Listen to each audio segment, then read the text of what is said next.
just get straight into the video here, or into the deck. She is a 3/3, 4 cost, red, white, and blue, colorless, legendary creature, bird, wizard, flying. Whenever you cast a non-creature spell, create a 1/1 white spirit creature token with flying.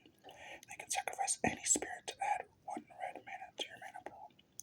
And funny story, as I was reading this just now, I actually had an epiphany. This deck actually doesn't have enough spirits in it, so I actually might, after this, re-upload this video and do a, update on this deck. But anyways, I'm going to start with the cards I have the most of in the deck, which is going to be lands and then draw spells. So, the basics we have here, we've got 1, 2, 3, 4, 5, 6 mountains. And then we got ourselves here 1, 2, 3, 4, 5, 6, 7 islands.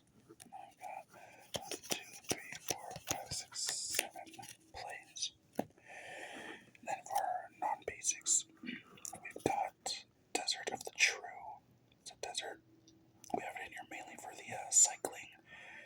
If you see it early game, it's a land you can put it like tapped. If we see it mid to late game, we'll just chuck it to draw, usually. We got Hidden Gate Pathway. It's one of the double face cards. It can be an island or plains if we need it to be. Battlefield Forge. Taps for a Wingding and red or white, but you gotta take a damage, so could be useful there. Castle Ventress is a land. It enters tapped unless you control an island. Taps for blue, but you can tap it and pay 4, 2 blue to scry 2. So if we're really hurting for draw, that helps. Actually, I just realized as I'm editing this deck, I gotta take out a land at Battlefield Forge near Toy, so I'm gonna take that out and probably put something else in there. So I was editing this deck before the video and just now realized that was in there, so I'm probably gonna make that a mountain or something. Anyways, Lonely Sandbar. It's a land, enters battlefield tapped. Taps for a color, so we can throw it away for a blue.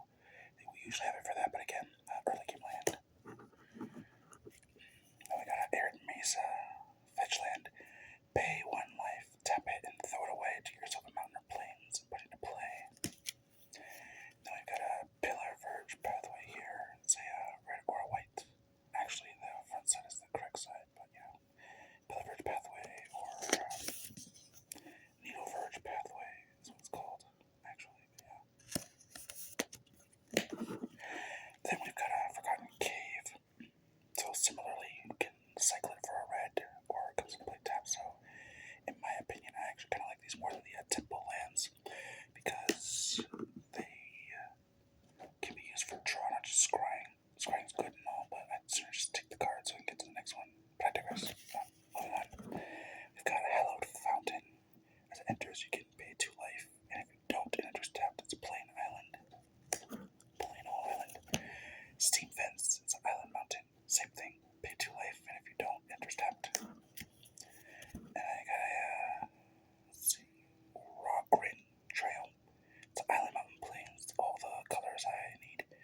And it comes to play tapped, but I can throw it away for 3 mana draw, so the theme of this deck is we want to get into our win con. Sheevan Reef.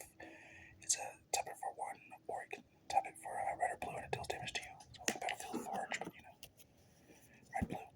Then we got Prairie Stream. Enters the battlefield tapped unless you control 2 or more basic lands. Then Scalding Tarn. Pay 1 life and sacrifice Scalding Tarn. Search your library for a mountain or island put into play. And funny story, when I was a wee lad, I had a Scalding Tarn, but traded it in for cards I don't even have anymore. It feels so silly after that. It was back when it was like $70 too. Command Tower. It's a land. Tap for any color in your commander's identity. Oh, Lord. Lordy Lord. Apparently I need to go and edit this deck. Luckily I haven't used it lately. But that's probably going to be an island because I think I actually already have a Pillar Verge Pathway. Yeah, so 2 lands going to be swapped out. It just goes to show how long it's been since I played this deck that I'm just making edits to it without thinking about it. So yeah, I'm probably going to do another iteration of this video where I fix that, among other things. But yeah, Sacred Foundry, moving on to Mountain Plains, and again, you can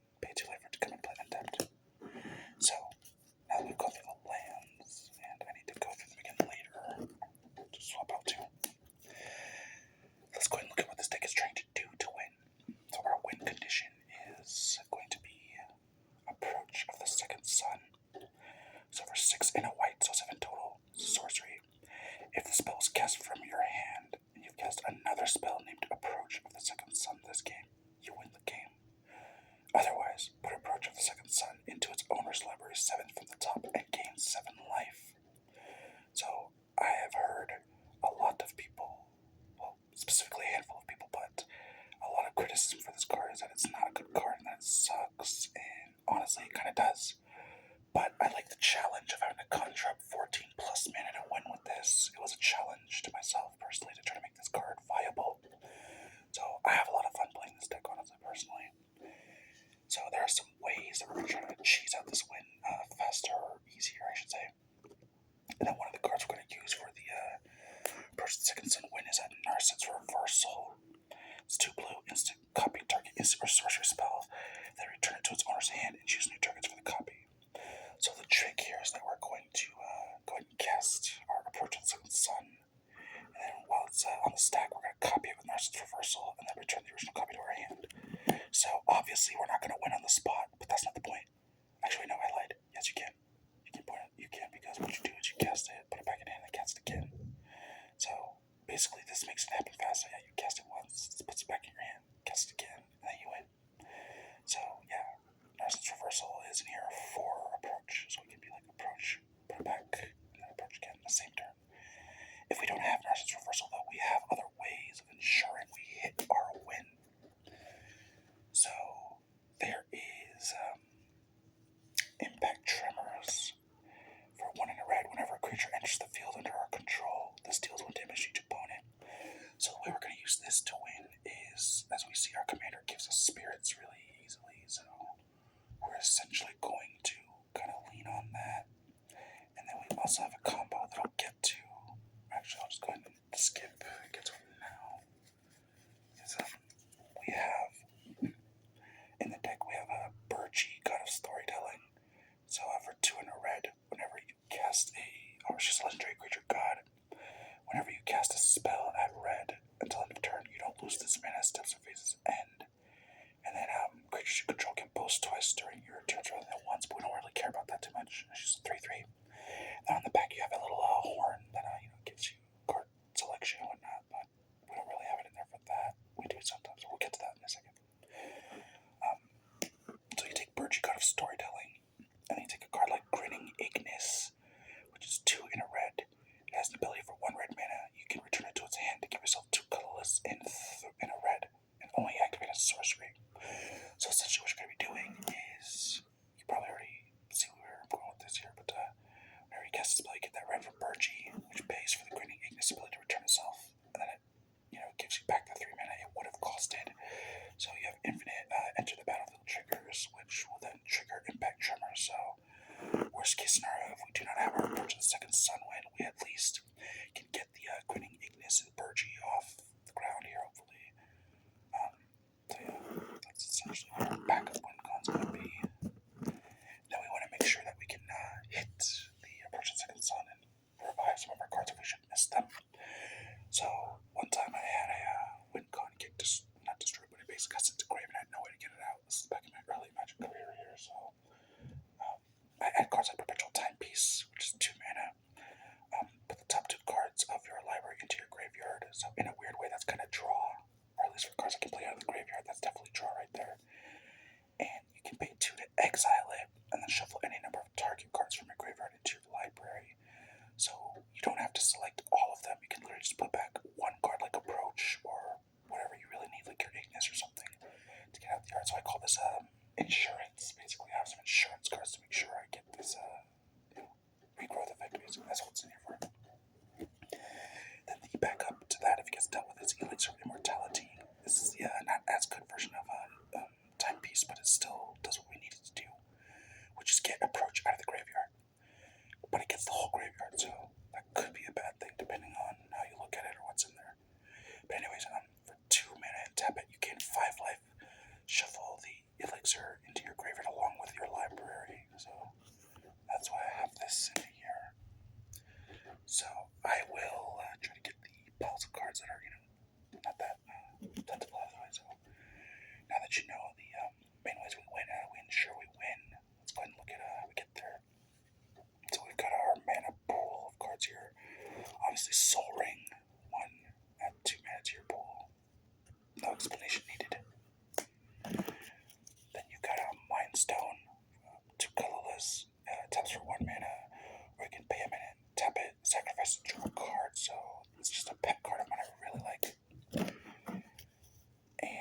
Talisman of Conviction for 2 colorless gives you either a colored mana or red and white and deals damage. So kind of like the lands we have from earlier.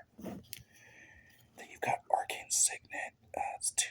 Adds 1 mana of any of your commander's color identity. So no brainer there, like Soul Ring, honestly. Then we've got Talisman of Creativity. Similar thing. 2 mana artifact. Taps for either colorless or red blue. You take a damage for it. Then we've got a Azorius Signet. Now, at one point I had all the signets that could go in this deck, but oddly enough I felt like lands might have been better. So I just left it to 1 Azorius Signet and then Arcane Signet. And then that taps for, you tap it in colorless to add 2. So I think in a deck that doesn't have green signets can be good, but I don't want too many of them personally. Because it just feels weird to like on turn 2 cast this but not be able to use it. Kind of gives me feel bad sometimes. So I understand it's a budget thing, and that's why it's in here. It's supposed to be a budget deck. But I digress. Moving on. These 2 cards are not necessarily mana production, but they're mana reduction, which can win you games. So, Goblin Electromancer is a red-blue Goblin Wizard creature. He's a 2/2. Instant and sorcery spells you cast cost 1 less to cast, so again, cost reduction is always good. Then Jesus Sanctum is 3 and a blue, so 4 for an enchantment. Instant and sorcery spells you cast cost 1 less to cast, and when you cast them, you scry 1. So again, you get to scry and it reduces things. So this and Goblin Electromancer definitely helps for sure. Now, for this interaction, or for this deck, there's not much interaction, but this is what we're running here. Typical Swords to Plowshares, a white, remove target creature from the game, and the controller gains life equal to the power. And then we got Arcane Denial, Ounce of Prevention is Bound of Cure. 1 in blue, counter target instant spell. Counter target spell. It's controller. It's an instant. I meant to say it's an instant. Its controller may draw up to 2 cards at the beginning of the next turn's upkeep, and you draw a card at the beginning of the next turn's upkeep. So, good card. Guff rewrites history. 2 and a red for an instant, and it's essentially Chaos Warp for everybody. For each player, choose target non-enchantment, non-land permanent that player controls. Those permanents owners shuffle them into their libraries. Each player who controls 1 of those permanents exiles cards from the top of their library until they exile a non-land card, then puts the rest on the bottom of their library in a random order. Each player may cast the non-land card they exile without paying its mana cost. Sorry, man. There we go. It's really weird. But yeah, that helps. Generous Gift is a 2 and a white instant. Destroy target permanent. Its controller gets an elephant. So that's always helpful. Also, let me know if you want me to read the flavor text. I did that with one of my last videos, so if you like that, let me know. Otherwise, we'll just continue. Crush Contraband is 3 and a white instant. Choose 1 or both. Exile target artifact or enchantment, or both. That's nice. And then Rewind is a 2 and blue counter target spell. Untap up to 4 lands. So there's a 3-mana version of this, which a lot of people run, but I kind of like this one better. It is pretty high for a counterspell, sure, but if you have 4 mana open, it is a free counterspell technically, so I like Rewind personally. This is another pick card right here. Now let's move on to our draw pile. So in the draw pile, I only have 2 tutors. So the first one's going to be Enlightened Tutor. For a white instant, search your library for an artifact or enchantment card, reveal it, and put that on top. That's usually going to be Impact Tremors or something like that, or really whatever we need. We have other things in this deck we'll look at. Then we've got to solve the equation. 2 and a blue, search your library for an instant or sorcery card, reveal it, and put it into your hand and shuffle. This is obviously going to be for Approach of the Second Sun, or maybe Narset's Reversal if you already have Approach, or vice versa, whatever. Then we've got ourselves here a Defiant Strike. It is 1 white for instant. Target creature gets +1/+0 till end of turn and you draw. Now, mind you, the reason why I'm trying to do all these draw spells is because, first of all, it's helping get us to Approach. And on top of that, we're getting spirits off of all this, so it's pretty crazy. It's like a storm deck. Reconnaissance Mission, 2 blue enchantment. Whenever creature control deals damage to a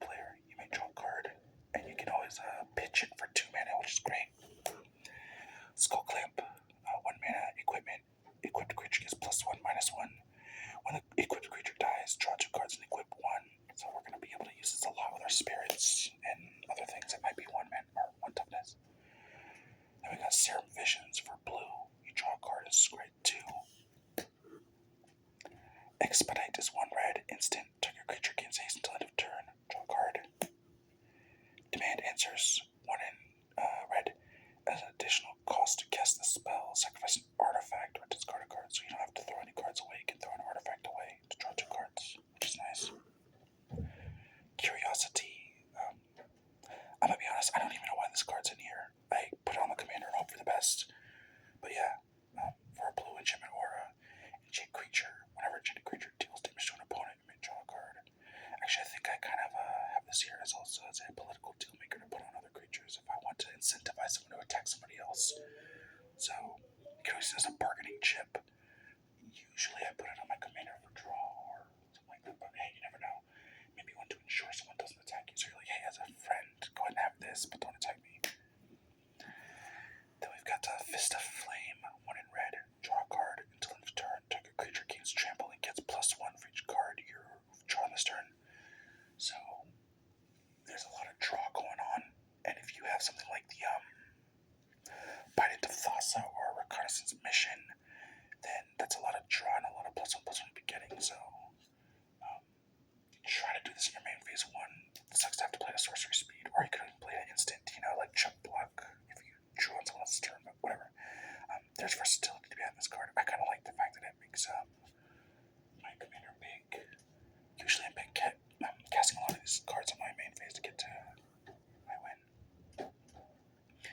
Then we've got Enter the Enigma. This is actually a newer card I threw in here. It's a blue sorcery. Target creature can't be blocked this turn. Draw a card. So you can make your commander unblockable after giving it that +1 from Fist of Flame, maybe. Ryle, red sorcery. Deals 1 damage to target creature I control. That creature gains trample until end of turn and I draw a card. So we can always damage Kykar, usually. They're pretty tough to survive that. Impulse, 1 in blue, instant. Look at the top 4 cards of your library. Put 1 of them into your hand and the rest on the bottom of your library in any order. It's 1 blue, I don't know if I clarified that. I think I did. Then we've got Crimson Wisps, a red instant. Target creature becomes red and gains haste until end of turn, and then you draw a card. Really good stuff there. Warlord's Fury, a red. Creature you control gain first strike until end of turn, and then you draw a card. Good stuff there. Scout's Warning, a white instant. The next creature card you play this turn can be played as though it had flash, and then you draw a card. So this is a good card. I don't see this card enough in Commander games. It might take it semi-relevant. I feel like in another deck it'd probably be more relevant, but yeah, if you haven't seen this card before, you should start playing it. Then we've got Scour All Possibilities. It's a 1 blue. Scry 2, then draw a card. It's got flashback for 5 total, which is 4 in blue. Meaning you can cast it and then exile it from your graveyard. So overall, this card, I guess you could say that it's not that great, honestly, considering you're spending like 7 mana to scry 4 and draw 2. Well, scry 2, draw, but in any case, personally, I don't usually have a problem casting this card. I usually only cast it like the 1 time, and if I'm desperate, I can usually cast it for the flashbacks. That's why we have that. If we have a lot of spirits but no draw for some reason, we can always do this. But yeah, flashback isn't going to be too relevant most of the time. Then we got Frantic Search, staple card here. 2 in a blue, instant. Draw 2 cards, then discard 2 cards and untap up to 3 lands. So it's virtually a free card if you have 3 lands or 3 sources of mana. Then we've got Witch's Mark, 1 in a red, sorcery. You may discard a card. If you do, draw 2 cards. And then you create a Wicked Roll token attached to up to 1 target creature you control. So, fuck it, we'll go ahead and read this. If you control another roll on it, put that 1 into the graveyard. Enchanted creature gets +1/+1. When this aura is put into a graveyard, each opponent loses 1 life. So, if you got someone at 1 life that could possibly kill them, that'd be funny. And then we've got Glimpse the Impossible. So I actually really like this card.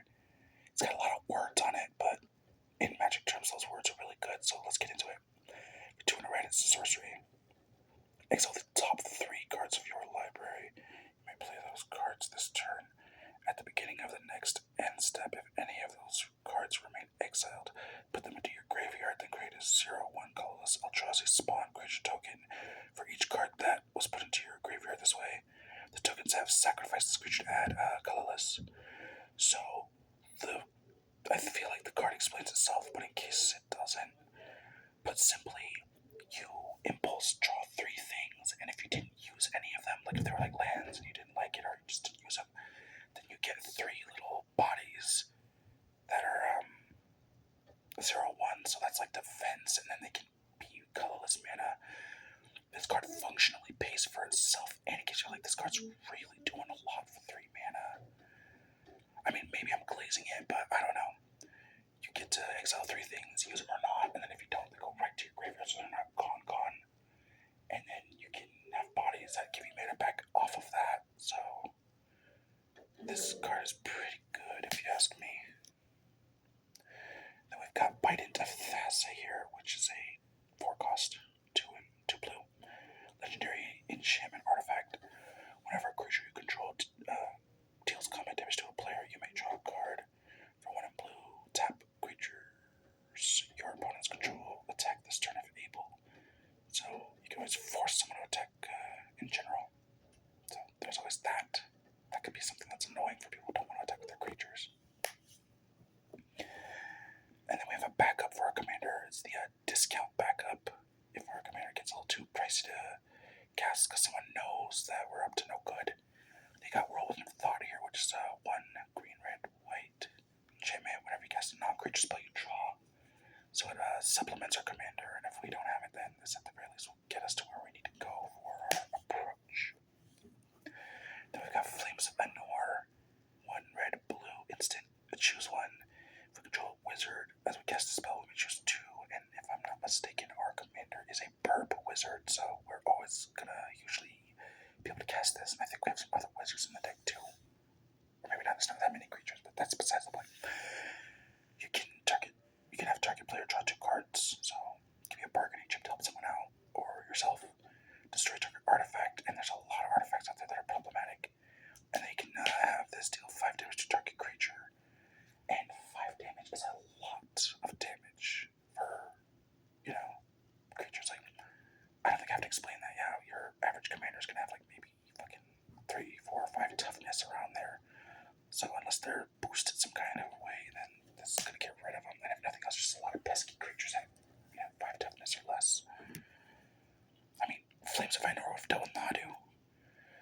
Sleight of Hand, red. Or why did I say that red? Blue. I was just looking at a red card, I think is what it was. Sorcery. Look at the top 2 cards of your library. Put one of them into your hand and the other on the bottom. And then Ponder. 1 blue sorcery. Look at the top 3 cards of your library and put them back in any order. And you may shuffle your library, then draw a card. I like how you may shuffle. You can keep them there if you want to or not. Opt is a blue. Scry 1 and then draw a card at instant speed. So yeah, we have that in here. Then we got Crash Through for a red.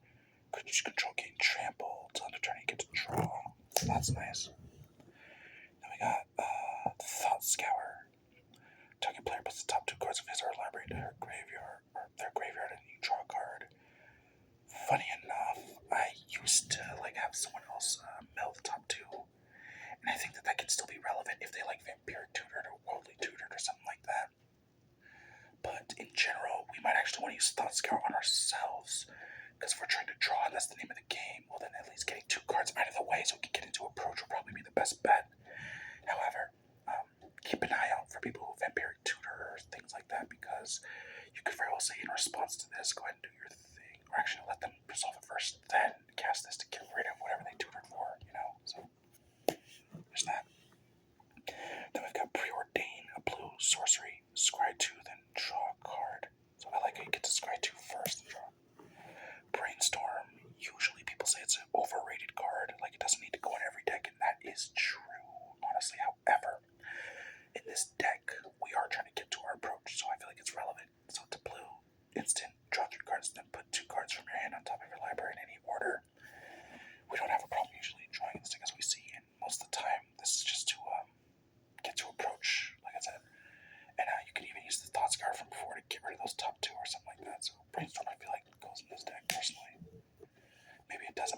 suggestions, let me know.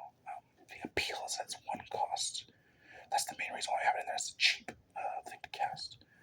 We wanted the draw spells to be as cheap as we could get them to be, so that way we could, have more mana for approach. Probably should have said that earlier, but Renegade Tactics for a red is sorcery. Target creature can't block this turn, and then you draw a card. So that is the pile of things we're going to be using to try and get to our approach. It's like most of the deck there, as you can see, is draw spells. Now this next pile of cards here are cards that I felt like helped the deck out. Maybe they do, maybe they don't, maybe they're not relevant, but they're cards that I feel like kind of help. So we'll get into it. We got Stormkiln Artist, 3 in red, Dwarf Shaman, 2/2. Stormkiln Artist gets +1 for each artifact we have, and he has Magecraft. Whenever he casts an instant or whenever he casts or copy in his sorcery spell, create a treasure token. Now, sadly, in my experience, I rarely ever get a lot of treasure off of him, and you can probably guess why, because he gets a lot of removal. But even then, when he sticks around, some of those games he's not really doing a lot, sadly, so I don't know. Maybe Stormkiln doesn't exactly go in this deck, I don't know, maybe it does. Next up, we've got Fiery Inscription, 2 in a red enchantment. When this enters the field, the ring tempts you. Whenever you cast an instant or sorcery spell, this deals 2 damage to each opponent. So I put this in here because at first I had a Gutter Snipe, and since we're doing a lot of instant and sorcery casting, I figured, 2 damage each time is helpful, However, this is actually more on theme because it's not a creature, and Kykar checks for non-creature spells. So we had to swap out Gutter Snipe for this, and I don't know if I'll put Gutter Snipe back in. I might not because it's, a creature. Let's see what I want to reveal next. Okay. Nanogene Conversion. It's a 3 in a blue sorcery. Choose target creature you control. Each other creature becomes a copy of that creature until end of turn, except it isn't legendary. So you can probably guess we're going to choose our commander and then get a buttload of value off of it by, casting whatever spells we have as a, back up to this and all that. Yeah, I thought I had another thought about that card, but I guess I don't. Then we've got Irenis's, I think I said that right, Vile Duplication for 3 in a blue sorcery. Create a token that's a copy of target creature I control, except the token has flying and isn't legendary if the creature is legendary. So usually that'll be our commander because who doesn't want to have more than one Kykar giving us more spirits? However, what I think is funny about this though is that the creature gains flying, so I guess Kykar gets extra flying. We guess that, but basically, more Kykar triggers. We have Hammer of Perforos in here. 1 in red, legendary enchantment artifact. Mainly for the haste, but you can tap it. 2 in red, sacrifice a land and put a 3/3 colorless column enchantment artifact creature token out of the field. And it have haste by virtue of this being out there, but yeah. We wanted some haste, so that's why we added this. Haste can be good. But actually, I may take that out though, because now that I think about it, there's not many things I want to attack with in the threat way. I can attack with my spirits, but I think I'm rambling. Moving on. I also got Time Warp here. 3 blue sorcery. Target player takes an extra turn. This is kind of filler card, but yeah, who doesn't like extra turns? So that's why I put it in here. I'm a fan of extra turns. Not infinite extra turns, but I like extra turns. This is a card I may take out because I wasn't generating enough creatures last I played the deck for this, but I like the idea of it. This is a sorcery also. So it's a Burn at the Stake. It's 2 red, and demo from what's that channel? Track Building or whatever, but yeah. I forgot the channel name, I'm sorry, demo. Anyways, as an additional cost to cast Burn at the Stake, tap any number of untapped creatures we control. Burn at the Stake deals damage to target creature or player equal to 3 times the number of creatures tapped this way.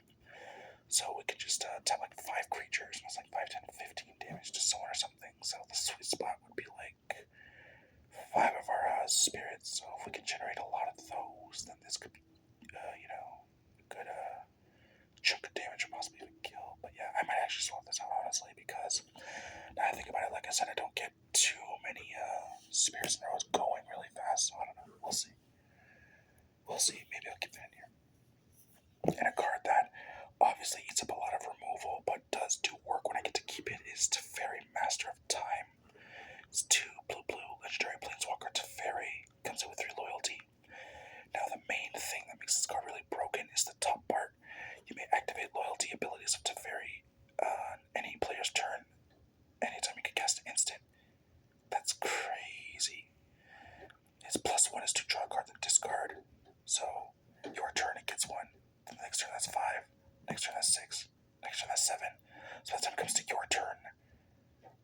got like, you can put another, so that's 8. So before it comes back to your turn, you can very well do the last bit, which we'll get to. And -3 is target creature you don't control faces out. So on someone else's turn, get rid of a threat. And the bottom one is pretty self-explanatory. Take 2 extra turns after this one. Yeah, Teferi Master of Time rarely sticks around on the field because the ultimate is practically expropriate. You practically win. 2 extra turns is back-breaking Commander, so yeah. The card should stay in here because it is a good card and it does what it's supposed to do, but if nothing else, it eats up removal, and we like that. Now, a card that I actually want to see some discussion on in the comments, or really just discussion on in general here, is Psychic Surgery. It's a 1 blue enchantment. Whenever an opponent shuffles his or her library, you may look at the top 2 cards of that library. You may exile one of those cards, then put the rest on top of that library in any order.